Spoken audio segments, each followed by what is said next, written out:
télévision Futur Média tegal na sax ñeenti simili mbokk yi ñu ngi leen di nuyu du rafetlu seen ànd ak seen kóolute xibaaru diggu bëccëg gi ak ponk yi ca gën a fës mu mel ne gouvernement bu Sénégal ak way fippu yu MFDC xaatim nañu daal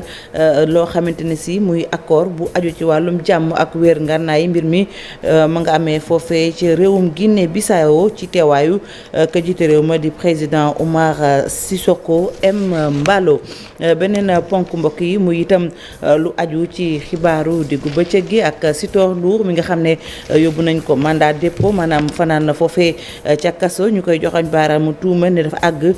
ci gune goo xam ne ab njegemaar la bu nekkoon këram daan fa def liggéeyu min daan doole boobee liggéey ñu def ci taxaw seetlu fii ci réew mi ne ñu daal téeméer boo jël juróom-ñeent fukk ak juróom-ñett yi ci soxna yi ne ci kër yi di daan seen doole te yàlla rek tax ñi ngi dund ay fitna fii ci Ndakaaru nag la jàngat boobu soxal lañ wax rek ne ñu néew na ñoo xam ne dañuy dem di kalaame ji loolu nag du suñuy kàddu chiffre la yoo xam ne ñu ko joxe moo ñu yëngatu ci wàllu mbir mi ak di toppatoo di def ay gëstu ñu ne soxna yi léeg-léeg sax ñu leen di daal xaw a àgg seen kaw ak itam di yëkkati ay kàddu yu fitna di ko teg ci seenu ndodd ñu bëri ca ñoom dañuy noppi di dund fitna ak jafe-jafe boo bilee waa coalition Aar Sénégal ne ñu ci kàddu yi Théodore Chérif Monteil xalaatuñu di ànd ak itam ñi nga xam ne ñoom ñooy waa Benno Bokk Yaakaar wala wàllu ndax dañoo gis ne daal ñoom libéraux yi dañuy doxalee du seen gis-gis moom Théodore Monteil nekkoon ganuk information ci télévision Futur Média beneen ponk mbokk yi mu aju itam ci wàllu tàggat yaram ak lambu diggante Balla Gaye 2 la ak Gris Bordeaux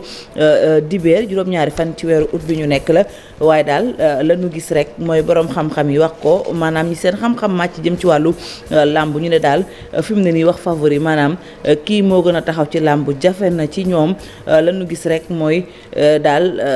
li nga xamante ne si moom mooy làmb joojee làmb la ju nar a mitti li ci yéenekaay yi ak Mamadou Mouhamed Ndiaye ngeen taaxir lu ma ñëw léegi ñu faram fàccee.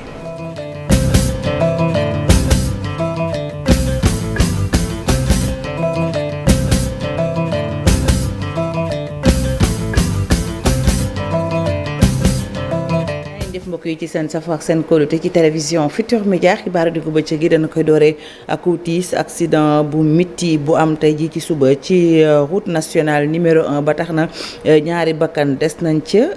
juróom-benn fukk ak juróom am ci ay gaañu ñaar fukk ak juróomi ñoom nekk ci guddi gu bët setagut ni ma ko waxee tey ji mi ngi am ci route nationale numéro 1 ci booru dëkk bu ñu naan Njuujuf ñu ne nag ab camion conteneur moom moo tase ak woto bu mag ab bus maanaam ci gàttal ñu ne nag bis bi ay ndaw yoo xam ne dañoo nekk ci benn école de football bu nekk ci diwaanu Saloum ñoo ca nekkoon ñoom nag ci la ñu amee accident ba ñaar ci ñoom ñàkk seen bakkan juróom-benn fukk ak juróom am ci ay gaañu ñaar fukk ak juróom yi ñoom nañu gaañu xaw naa miti xibaar bi ki ñu ko baaxee di Aminata Goudiaby toggal groupe Futur Média ca diwaanu Sine. ñu wéyal xibaaru diggu bëccëg gi wax itam ci leneen loo xam ne démb ba tey actualité la muy Sénégal mi nga xam ne gouvernement bu Sénégal ak itam xeexkat yu MFDC ca diwaanu Casamance xaatim nañ accord boo xam ne day aju ci wàllum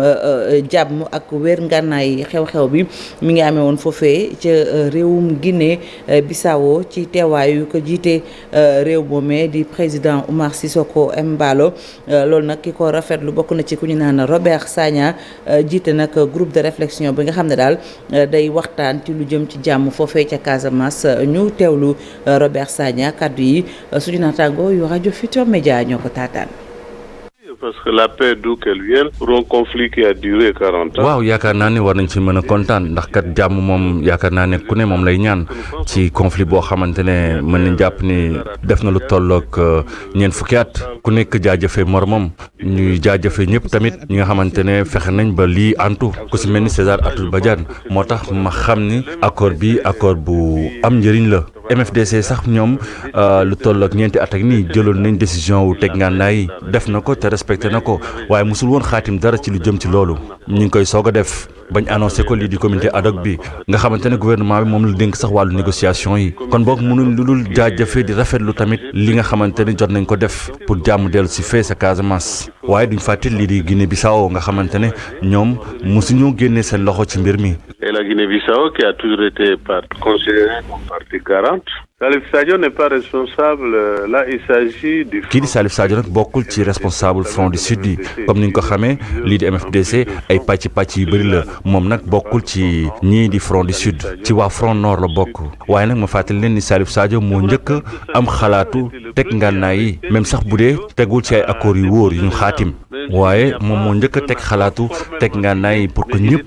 mën a booloo toog ci benn table signé ay accord ngir jàmm mën a dellu si. Que définitivement on puisse s'en sortir. nekkoon Robert Sagna ak suñu naataango yu rajo Futurs Médias ñu wéyal xibaar yi mbokki wax itam ci mbiram Ousmane Diagne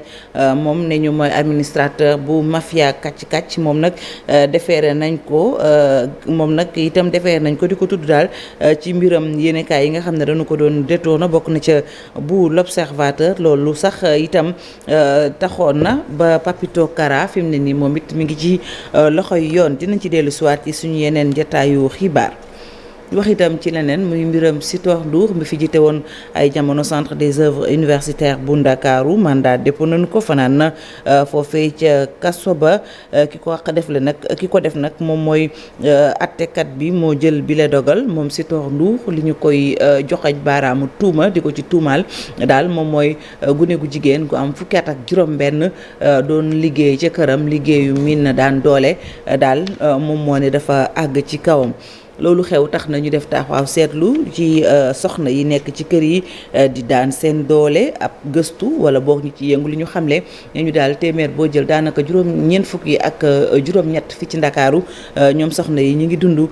ay fitna ci kër yi ñuy liggéeyee ñu ne nag ña cay dem ba jeex maanaam booleek kalaame matuñu daal téeméer boo jël juróom ya loolu nag ñu ko xamle di ab centre boo xam ne day def ay gëstu ci wàllu woowee ñu ne liggéeykat yi bokk na ci fitna yi ñuy dund làmbaatu geek kàddu yi ñaaw yi nga xam ne dañu koy teg ci seen ndoddu ñu bëri ci ñoom dañuy noppi duñu wax loolu nag di mbir moo xam ne nee ñu jot nañu indi ci saafara Abi Faye ak Thierno Laurent Mendy la ñuy àndal ci gëstu bi. takk sa sër dem daani sa doole doona tut benn yoon lu yomb mu nekk liggéey goo xamante ne ni ñoom ñii lañ cee daj nettali ko jafe na moo xam dañ leen di violer ca fa ñuy liggéeyi léeg-léeg ñu leen di làmbaatu dem sax ba di leen di sàkku bileeg mbir ëllëg loolu xelub waa CRADEX ñi jóg fippu yombatul parce que dañu nekk sur des gens ñi nga xam ni bépp li nga xam ni parcelle de pouvoir la nga abusé si bu ñu jël bi nga xam ni au moins sa ëpp na 400 ça concerne 518 travailleuses domestiques yi nga xam ni enquêté nañ ko si Dakar 98,10% yi subir nañu violence muy ay taux yu doy waar yi nga xam ni bépp sénégalais war na la interpeller. gannaaw ñoom ba ñu defee ab l'enquête jëmale ko ca ñoom li ñu gis moo di juróom-ñeent fukk ak juróom-ñett ci téeméer goo jël te fa ñuy liggéeyee mës nañ leen faa sàkku baa ñu xoqatal leen fa fii ci biir Dakar waral na itam bu leen dalee lim gi ña koy boole néew na lool. travailleuses domestiques yi aussi nañu am fierté xam ni travailleuses lañu avant tout liggéey moo leen fa yóbbu parmi ces cas 87% yi yëpp kenn du ko dénoncé. rond-point Liberté 6 fii bëri na lool ay jigéen ñi fi ñëw di toog di am yaakaar am liggéey Cheikh Ahmadou Bamba Diakhaté moom courtier la jël seen défense teg si di ñaax waajur yi ñu xippi xool. actuellement nii vacances dafa jot da ngay gis xale bu dëkk ba Touba wala Koumpentoum jël ay bagages am un bon moment ñëw Dakar te du fi am fu mu wàcc bu boobaa moom day indil boppam problème indil ñun ñi nga xam ne problème la. 5000 francs te 5000 francs yooyu Serigne Touba man li may wax ñëpp ci mindaan da ngay gis sax kenn ni la léegi fii laa nekk kaay ma wutal la liggéey am na ay mbokk am na ay maire yoo xam ne dañu ñëw ni sama doom la ñu yóbbu te kenn du xam fu ko yóbbu. la ñuy dund ca kër patron yi léeg-léeg ñu menacé leen sàkku leen wala sax ñu leen day xoqatal ñu ci bëri seen i méttiti xol ca suuf la ñu koy dund doonte sax salaire ga ñuy am lu tuut la te mënuñ cee faj seen aajo. Abi Faye ñu sant ko bu baax gërëm ko doxantu ba boogal ma nga nekk ca Kabada ca diwaanu Bunkilin foofee nag askan wa ne ñu am nañu jafe-jafe moo jëm ci wàllum courant bi ndox mi waaye itam lu jëm ci li nga xamante ne si moom mooy wér-gu-yaram ak itam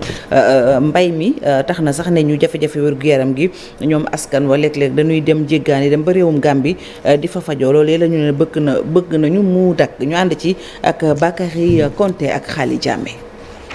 gën a commune bu am frontière ak Gambie fii nag lépp fi manqué 51 villages yi nekk fii ci commune bi ñaar kese ñoo am courant. commune de Bogal mooy entrée de la Casamance commune de Bogal mooy le portail du département de Bounkiling tey boo ñëwee au niveau de Sénoba bu ñu naan la sax fii mooy frontière amul benn frontière bu àdduna bu mel ni frontière bu Sénoba amul courant amul dara te nekkul Sénoba kese parce que boo xoolee dans la commune de Bogal am nañu juróom fukki dëkk ak benn te juróom fukki dëkk ak benn boobu ñaari dëkk kese moo ci am courant. am na nag 30 villages yoo xamante ne ñoom nag dañuy enclavé complètement amuñu piste de production population yi nag bëgg ñi daal leen defaral piste de production boo xamante ne day dem ba ci village bu Njolofène. tey jii fu ñu gën a soxla yoon mooy dans le sud mooy sud commune bi mooy Bogal sud nga xamante ne presque lu toll na fanweeru dëkk ñu ngi côté boobu tey jii may wax ak yow ñu ngi à période de l'hivernage buñ buggee ñëw fii uti ay kayit ci commune bi wala ñëw Bogal mais ñu réclamons une piste de désenclavement au niveau de Bogal. même ren amuñu engrais amuñu semence amuñu dara amuñu matériel agricole soxla nañu ay tracteurs yoo xamante ne ni dañ fi nekk di jàppale askan bi soxla nañu ay matériel lu mel ni ay xuusin lu mel ni ay semoir lu mel ni ak yeneen ak yeneen ak yeneen. Saare Alkali ak village yu ko wër ñoom nag dañu mar ba futt. Saare Alkali dafa am luuma bu fay am. chaque semaine lu toll ay junni doomu aadama dañ fay daje am na dëkk yu ko wër ak yeneen secteurs yoo xam ne soxla nañ ci ndox mais amut bëgg nañ vraiment mu jàppale ñu au niveau de Saare Alkali surtout ñu am fa benn forage. poste de santé yi nekk fii ci douane bi am ñu benn équipement am ñu garab population yi nag di dem Gambie di fa fajoo. amuñu garab amuñu matériel amuñu ay personnel sax te da ngay gis koo xamante ne ni day jóge fii dem Gambie di faju ji. te mënoo dëkk Sénégal ba pare nga war a ngay fay sa impôt Sénégal nga dëkk fii sa lépp nekk fii mais doo fi jàng doo fi fajoo doo fi def dara. population yi nag nekk fii ci diwaanu Kabada ñu bëgg nag président de la république daal leen jàppale dindi leen ci jafe-jafe yi ñu nekk pour nag seen gox mun a développer. Bakary Konté ñu sant ko bu baax gërëm ko wax itam ci wàllum pétrole ak gaz ak Sénégal na mu gën a war a taxawee ci daal di taxaw jàppale lépp lu li njeexintal jëm ci pétrole ak gaz boobee tax na sax ba Legs Africa def ab gëstu bu yaa ngir rek xool mbir moomu naka la ñuy def ba ñoŋal ko Fatou Bintou Konté Pape Sankone Mbaye. li nga xam ne moom moo di pétrole fii ci Sénégal lañu tourné nag di saytu li nga xam ne moom moo di impact bu mu fas yéene am ci environnement bi lii ba tax ni projet GTA bi ñuy wax gisement de grande tortue aluminium ñu taxawal benn étude d'impact environnemental pour xool ban njeexital lay am ci yaax gi. ñu xool naka la ñuy fexe ba impact environnementaux ak sociaux yi war a am ñu fexe ba comprendre lan la pour mën ci teel a jóg mu bañ ñu gaañ donc rapport bi day wane yan xeetu risque moom moo am ci biir.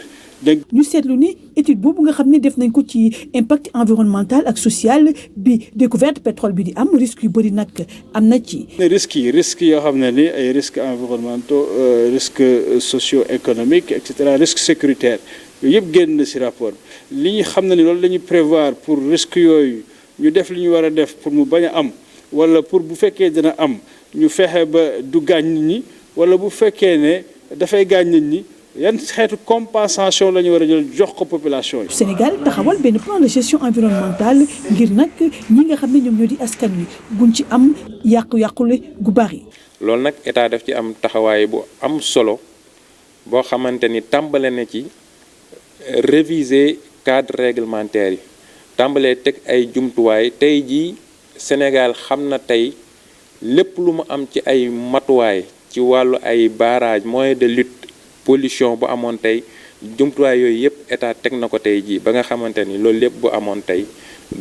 dinañ ko mën a fànq ci ni mu gën a gaawee. résultat études yooyu nag danañ ko yóbbu ci askan wi nga xam ne ñoom la étude bi concerné te impact bi ci ñoom lañ koy gën a faral di nemmeeku mu di pêcheurs yi nga xam ne ñoom ñoo nekk ca Guet Ndar. ñu wax ci wàllum politique ak coalition Aar Askan Wi ñoom nag ne ñu daal xalaatuñu di liggéey ak libéraux yi foofee ca pencum ndawi réew ma moo xam muy Benno Bokk Yaakaar wala wàllu du samay kàddu Théodore Chérif Monteil moo ni gisee ndax dafa jàpp ne ñu jëm ci libéraux yi daal nañuy doxalee bokkut ak ñoom seen gis-gis ñu teewlu ko mu nekkoon ganuk info du matin ak Chérif Dia.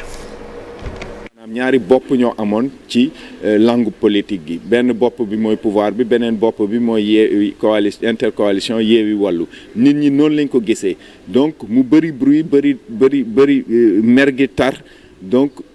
message bi Aar Sénégal bëggoon jàllale mujjul jàll. dem ci Macky Sall moom tege nañ ko fële loolu mënul nekk en tout cas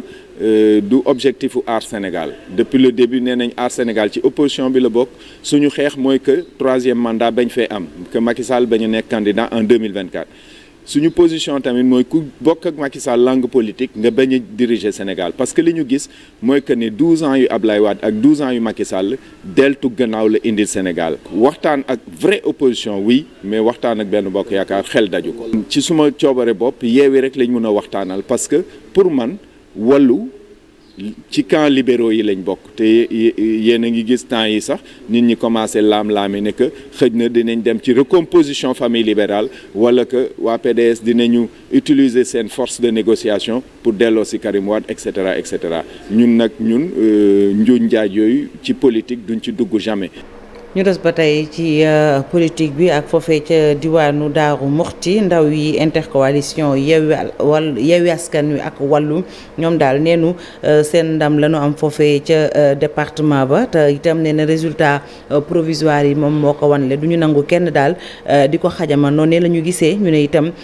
ñoom ndaw yooyee dañu daal lu jëm ci ñetteelu mandat bi itam du ñu bàyyi ñuy laal constitution bi ñu ànd ci ak Pape Balla Gaye ak Talla Samb. ndawu Pastef yu Daaru Musti yi Cheikhouna Bey nekk coordinateur coalition wàllu Yewwi taxaw nañu tam ngir daal di aar lépp lu ñu jàppee ne seen ndam la gannaaw élection législative yi lee élection yii bëccëgu ndara kàmm laa leen koy wax kenn du ko confisqué. liggéey bu yàgg goo xamante ne dañu ko daal di amal boole ci ndawu Daaru Musti yi dogu woon lool ñoom nag ñuy xamle ne daan bi ñu daan Benno Bokk Yaakaar bettu leen. lu waaye di wuyoo da koy nuroo ñun bañ waxee fi suñu résultat ñu def suñu dépouillement ba pare pendant que les gens font la fête sillonnent les rues on a pris nos responsabilités on a pris toute notre équipe informaticien pour se diriger vers Kébémer au tribunal départemental fa lañ passé toute la nuit ba 14h30 passé ci lañ soog a pare dépouillement bi résultats yi président tribunal bi trouvé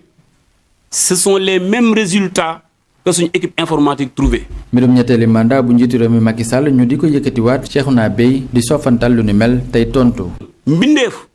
mënut a def lu ëpp ñaari mandat yu tegaloo benn bi 7 ans la benn bi 5 ans. mono ji xel yeeg xalaat yëpp daal di tënku ci liste provisoire yi nga xamante ne moom la commission nationale war a génne ci ay waxtu rek coalition Benno Bokk Yaakaar ak wàllu Yewwi ñoom nag ba tey ji ñu ngi xoolante du móolonte gannaaw xeex ci ay chiffres yoo xam ne amal nañu ko ci fan yi yëpp ngir am majorité ci assemblée nationale.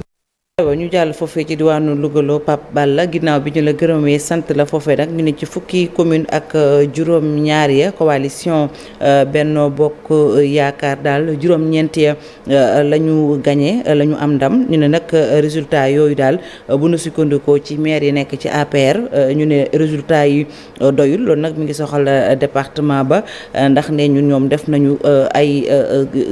lépp lu ñu mën ba daal am li nga xamante ne si moom mooy ndam. waaye dañoo gis ne foofee ca APR ci seen biir am na tibbante tànk te itam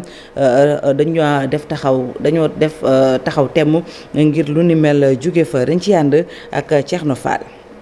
waaw résultat yu doy waar yi nga xamee ni moom la ñu am ci élection législative yi ñu génn maire département bu Louga di joxoñ baaraamu tuuma ñenn ci responsable APR yi nga xamee ni fii ci diwaanu Louga jàpp nañ ni ñoom dugaluñ seen loxo ci campagne yi. ñi ngi wax ne président am na responsable yoo xam ne nii yow yaa leen jox ay ndombay tànk ci biir Louga waaye seet nañu seen taxawaay rafetul le parti socialiste genn wàll gi am na ci ñoo xam ne nii jàppuñu ci liggéey bi kon ñu xamal ne le président de la république ñi nga xam ne nii jox nga leen ay ndomba ñu nekk fi defuñu lañ war a def. ñoom nag li ñu xamle mooy responsable yooyu ñoo doon saboter élection yi ngir Benno Bokk Yaakaar ñàkk fii ci diwaanu Louga. kon boog li ñu bëgg mooy lëkkalikoo Moustapha Diop nekk ñàkk Louga président nga jox leen poste ministre loolu mooy wax ji moo tax ñu ànd ak ñi leen déggal voté luñ Benno Bokk Yaakaar voté yeneen parti yi moo tax résultat yi demee nii ci Louga. muy nag lu nga xamee ni ñoom fukki maire yeeg juróom yépp naqarlu nañ ko waaye itam di yóbbante ay kàddu ki nga xamee ni moo di njiitu réew mi. ñuy laaj am na loo xam ne nii jagleeloon ko comité départemental bi ci ay moyens waaye loolu kenn gisu ko bu dee ay moyens la mu ci war a def lépp def na ko. Moustapha day yeewu suba dem ci département bi guddi mu ñëw ci commune bi ba 5 heures du matin joxe na dooleem joxe na alalam joxe na taam kooku nag ñun waa département bi. maire yi ñoom nee nañ président ñu ngi ci gannaaw Moustapha Diop tey ak suba waaye maire yi ñu ngi lay xamal ne benn responsable boobu lañ mën a topp ci gannaawam. maire fukki commune ak juróom yi nekk fii ci département bu Louga ak yenn ci responsable APR yi daje woon fii ci commune bu Ngidila ngir nag càmbar résultat yi tukkee ci élection législative yi ñu génn ak rëq-rëq yi ci jot a am. aywa ñu jaajëfal ko bu baax moom Thierno Fall doxantu ba diwaanu Tambacounda foofee nag Benno Bokk Yaakaar lañ fay waxtaanee daal ak ki ñu ko fa tabbu député mu bokk ci Benno Bokk Yaakaar El Hadji Ibrahima Ndiaye moom daal la mu bëgg taxaw ci thème mu nee na seen centre de santé ba ñu daal di ko yóbbu hôpital niveau 2 ngir rek daal la ñu bëgg mooy léeg-léeg bu aji tawat ji amee foofu ci diwaanu Tambacounda dañu leen di jàllale foofee ci diwaanu Tambacounda ngeen baal ma bu aji tawat ji nekkee ci Koumpentoum dañ leen di jàllale ci Tambacounda ne loolu du yoon bokk na ci itam yeneen i mbir yu mu wax ñu ànd ci ak Moussa Oumar Gueye ak Amadou Diédhiou. fare ci coalition Benno Bokk Yaakaar bu Koumpentoum ginnaaw bi ñu amee ndam ba jël El Hadji Ibrahima Ndiaye ak Tening Diawo def leen député tabb leen fële ci pencum ndaw réew ma fi mu ne nag ruggi nañu seeni jaaj ba jafe-jafe yi nga xam ne askan wi ñu ngi koy dund ñu daal di xool yan pexe la ñuy def ba indi ci saafara. population bi yenn déplacement yi nga xam ne ñu ngi koy def à chaque fois di dem Tamba wala Kaffrine ñu mën koo amal fii ci Koumpentoum mais hôpital niveau 2 boobu suñ ko amalee Koumpentoum yaakaar naa ne arrondissement yi ñu ngi xaar ñu créé fa ay centre de santé plus jéem a élargi poste de santé yi ñu gën a yaatu ci àll bi. ministre bi yor wér-gu-yaram ñëw taxaw El Hadji Ibrahima Ndiaye yëkkati loxo jóg taxaw bécc ci jafe-jafe yi nga xamante ni moom la département Koumpentoum am ci taabal ja wax mu dégg bii ministre bi yor ndox dafay noonu ki yor santé def noonu ki yor emploi def noonu donc El Hadji Ibrahima Ndiaye loolu mooy sa mission ñu ngi lay ñaanal yàlla mission bi set. bokk na ci mbébétu askan wi yeewoo ci département bu Koumpentoum cadre yi nga xam ne ñooy yeewoo foofule ñu daal di leen jàppale ñu am ay ndombol tànk. mooy son excellence le président de la république na gestuwaat département de Koumpentoum ci ay poste de responsabilité. ci Koumpentoum bëgg itam ñu daal di leen a gestu indil leen benn commission boo xam ne dina tax ñuy mën a am ci anam yu gën a gaaw carte d'identité carte électeur laata kon ñuy yegg ci élection ngir xëccoo gàng naay njiitu réew ci atum 2024 fii leeg ñaari at. Moussa Oumar Gueye bu nu jógee ci wàllum politique ñu wax ci tàggat yaram ak dibeer ji nu dëgmal muy tàkkusaanu làmb ci kàttanu yàlla juróom-ñaari fan ci weeru août la diggante Balla Gaye ak Gris Bordeaux ña ñu laaj ci seen xam-xam màcc jëm ci wàllu làmb ku ci mel ni Iba Kane ne daal jafe na fi mu ne nii ñu ne kii moo gën a taxaw kële ndax ñoom ñaar ñëpp ñu ngi koy wàcc waaye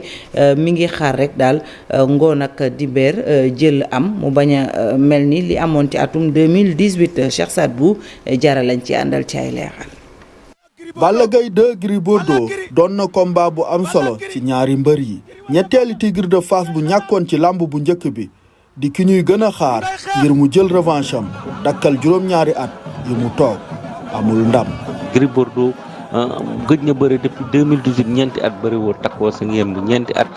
ñuy nga ne yaay troisième Tigre de Fass am na ñoo xam ne d'accord ñu ba léegi ne yaay troisième Tigre de Fass parce que mënoo nekk troisième Tigre de Fass depuis 2015 amoo victoire si 25 ans de carrière nga am si 11 victoires seulement loolu dafa ndaw trop pour ki nga xam ne tey nee nañu moom moo war a remplacer Mbaye Guèye wala Tafa Guèye ñoom Mame Gorgui Ndiaye ainsi de suite donc Gris Bordeaux même buy bàyyi bakkanam ci biir géew bi dafa war a génn ak ndam mu andi forme physique bu baax andi bëre parce que bëre mooy daan Balla Gaye 2 andi bagarre parce que bagarre moo mën a jeexal tamit combat bi parce que si sa bagarre nga mën a diminuer sa adversaire pour mën a am ndam. Balla Gaye 2 bi jóge ci défaite digganteem ak Bombardier war a def lépp ngir bañ a tegle li nu mel. fan sami amal na leen benn bor bi mooy lan wane ne daan bi ma Bombardier daanoon erreur la ñëwaat na en super forme donc combat la boo xam ne tey dafa war a gagné. Balla Gaye 2 bi ma gisee si open press bi Balla Gaye 2 bu bëgg ñëw corriger ki nga xam ne moom mooy Gris Bordeaux bu bëgg ñëw jeexal combat bi bu bëgg ñëw wone na képp ku nga xam ne suuloon na ko def na erreur. ci noonu ñu dëgmal combat bu narul yomb ci kenn. day am bagaar combat bi parce que situation ñaari mbëri moo ko laaj favori Balla Gaye 2 fi mu jógee ak forme mu àndoon contre Bombardier mënoo ko jox favori moo tax dama ne ñoom ñaar ils partent à sens égal combat bi ku nekk mun a daan sa morom li ñuy ñaan daal mooy mu am jël. ndaxam Balla Gaye 2 dafay amaan ndam wala Gris Bordeaux dafay jël revanche am lu ci mën a nekk daal mooy ku ci am défaite dibéer bi di nga indi njàqare ci sa avenir. defal la bu baax Cheikh Saad bu jar wax ci itam ci beneen tàggat yaram muy basket ak Sénégal mi nga xam ne daal nee na noppi na soobu ci afro basket U18 ñi muy gone sunu gaynde yi seen at toll ci fukki at ak fukk ak juróom-ñett wala mu yees ko ñu koy amal ca Madagascar atum 2022 ki leen di tàggat di Parfait Ajivon moom daal nee na ma ngay laal bant ndax fi mu ne nii ndaw yi noppi nañu Sénégal nag groupe A ba mu bokk mi ngi ko séq ak réewu Algérie bu Bénin ak bu Madagascar bi dalal xew-xew bi ñu teewlu ko ak Cheikh Saad bu Jara. waaw dañ laal bant équipe bi mu ngi ci jàmm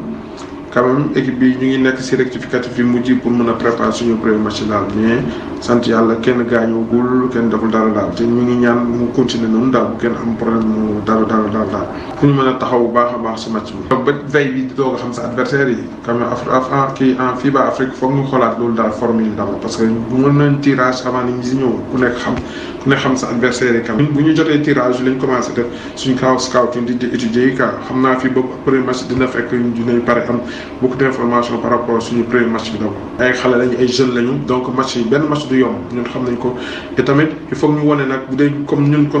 kii ñu ne ñooy favori il faut ñu wane ko ci terrain wan na am taxawaay favori dëgg-dëgg te taxawaay favori mooy lan nawloo sa morom nawloo suñu adversaire respecté leen jox leen cër bu mat sëkk jouer vraiment suñu rôle défense xam ne match dara du yomb daal te ñu ngi ñaan yàlla may ñu génnee premier ak ñu ñaanaat yàlla ñu ñaan population sénégalaise yëpp ñu jàpp ñu ñaan ndax ñu mën a indi Coupe d'Afrique bi. yegsi nañu ci ponk bu mujj bi li ci yéeni kaay yi ak Mamadou Mouhamed Ndiaye. fa commission nationale recensement wote résultat yi mu siiwal démb mu jëm ci wotey député yi na mu mujjee l'observateur xëy na di ñu ko détaillé ubbil yéene kay bi commission bi nee na waa kër Macky Sall yi di waa Benno Bokk Yaakaar ñoo jiitu ak juróom-ñett fukki député ak ñaar waaye Yewwi Askan Wi topp ci ak juróom fukki député ak juróom benn waa Wallu Sénégal ñëw troisième position ak ñaar fukki député ak ñeent les serviteurs di ñoom Pape Djibril Fall Aar Sénégal di ñoom Thierno Alassane Sall ak waa Bokk Gis-Gis di ñoom Pape Diop ku ci nekk ci ñoom journal bi nee nañu commission ba nee na benn député nga am waa naataange naatle wuñu ci élection législative yi ndax amuñu tus waa buntu bi te duñu gis buntu assemblée nationale ne ñoom it amuñu dara Le Quotidien nañu waa Benno Bokk Yaakaar ñoo gagné législatif yi waaye gagné ga dee ko dégg rek ndax ñàkk nañu seen majorité ba ñu daan am Sud Quotidien ne ko moom kay duñu dégg majorité absolue ci assemblée nationale bii di ñëw Direct News di ko dëggal ci xët mu njëkk ba dolli ñu ci ne li ñu gis guléet la ci histoire politique gu Sénégal lay fo ne ko ci lu amul benn werante Benno Bokk Yaakaar moom amatul majorité mécanique ci assemblée nationale gagné nañu naam waaye dañoo xalango ba doyel ne ci téeméeri député ak ñaar fukk ak juróom la ñu jugee daanu ba ci juróom-ñett fukki député ak ñaar Vox Populi moom xëyee ci xët mu njëkk ni résultat provisoire yi tëddee ci élection législative yi nee nañu waa Benno Bokk Yaakaar ñoo jiitu ak 82 députés Yewwi Askan Wi topp ci ak 56 députés Wallu yegsi ak 24 députés Yewwi ak Wallu yi àndoon ci élection yi Vox nee nañu bu ñu boole waatee seeni député danañu am lu mat juróom fukki député bés bi le jour nañu ginnaaw majorité amul ci assemblée nationale léegi nag gaañi ci mathématique maanaam ci nasaka nocc ca la ñu toll jamono ji Benno ak Yewwi ku ci nekk yaa ngi seet ku la mën a mottali ngir mu mën a am majorité Rewmi Quotidien gis ne Benno ak Yewwi coude à coude dañoo bëjoo gu rëy mi ngi ñuy wax it moom Rewmi Quotidien ne waaye Yewwi Askan Wi ci défi recours ci la ñu jëm Tribune ne ko du mën a la déet ndax procès verbal yi ñu leen jox démb sax signé wuñu ko te fas nañu yéenee saisir Sénat Source A mel ne ko naan ñu seen recours yooyee ñu bëgg a joxe dañuy sonal seen bopp rek waaye ci ñu rejeté leen ci la ñuy mujj moom journal Source A mi ko wax mi ngi ñuy wax fa mu ko teg benn moo di magistrat yi daje nañu ba joxe seenub jugement ñaareel bi di ngir ñu mën a defub requête il faut que Déthié Fall mi seenub mandataire dafay yóbbaale procès verbal yi ñuy wax ne jaarul ci yoon ñetteel ba di procès verbal bu ñu signé wul mënuta doon motif ngir ñu validé ko ab procès verbal ci ay résultats lañ ko mën a contesté waaye du ci ay signature Macky Sall Le Quotidien mi ngi ñuy wax ne kenn ku ko mottali lay wut ngir mu mën a contrôler assemblée nationale professeur Mamadou Diouf nañu ci Vox Populi Macky Sall cohabitation gi muy bañ a dégg faaw mu am faaw it mu tànn mbër ci biir coalition bi ngemb ko ngir élection yi war a ñëw ñu ñëw ci journal La Tribune mi xëy di ñu xamal ne Fuuta gi ñuy wax ne titre foncier bu Macky Sall la moom Macky Sall buy sant ka gërëm ña ko fa sigil na ci boole ministre de la justice maître Malick Sall ak Baba Diallo njiital agence sénégalaise électrification rurale di ASER journal bi nañu budul woon ak ñoom ñaar maître Malick Sall ak Baba Diallo yu sol seenu dàllu dugg dëkk bi kon lambay dina ñaaw foofee ci Macky Sall moom Macky Sall tànn gi mu tànn directeur bu Sénélec di Pape Mademba Bitèye jiital ko ca Kaolack ministre Mohamed Ndiaye Rahma mi coordonnateur Benno Bokk Yaakaar ca Kaolack mi ngi koy rafetlu am dajek taskatu xibaar yi la woote woon ca permanence ba ci teewaayu responsable Benno Bokk Yaakaar yi ñu ci mel ne honorable député Khoureychi Niass Ahmed Youssouf Benjalou président conseil départemental bu Kaolack ak Abdoulaye Mountakha Niass conseil spécial bu président ca foofee yéenekaay bi nee nañu fa la Modou Ndiaye Rahma waxee ne seenub tànk duñu ko teggi taxaw nañu temm fépp fu président Macky Sall joxañ rek fa la ñuy xool bu ñu naan bennoo xel yépp ci Macky Sall la ñuy dem waaye le vrai journal mi ngi ñuy wax ne ñi féete ci opposition bi kenn gënu leen a soxla bennoo ci assemblée nationale jamono ji ne ñoom ñëpp bu ñu booloo ñooy am majorité ndax bu boobaa danañu ëppalee waa Benno Bokk Yaakaar benn député yu yees yi falu ci liste suppléant yu Yewwi Askan Wi war a dégg guléet honorable l'observateur xëy na tànn juróom-ñeent ci ñoom di ñu xamale ak ñoom mu di Sanu Dione Awa Diène Samba Dang Assane Diop Rocky Ndiaye Oumar Sy Malick Kébé Aminata Dieng ak Cheikhna Diop jàmmi Casamance njoxtu mën na caa rafet ne la Sénégal xëy ne di ñu xamal accord bu historique bu am ci diggante état bu Sénégal ak rebelle yi ba fippi MFDC yi fas yéene wéer seeni ngànnaay dakkal xeex bi les économies fipp yi ak état bi ñaari wàll yépp juboo nañu ci wéer ngànnaay dakkal xeex beeg defante bi Le Quotidien nañu njëmbat loolee ñu yaakaar mu jebbi jàmm ju sax ca Casamance réewum Guinée Bissau liggéey na ci lu rëy. Ahmed Ndiaye ñu sant ko bu baax gërëm ko sant leen tamit ci seen cofeel seen safo ak seen kóolute rédaction bi ngoon dina dellu siwaat ci yeneen jotaayu xibaar desandi leen ak programme yu télévision Futurs Médias ñu yendu jàmm.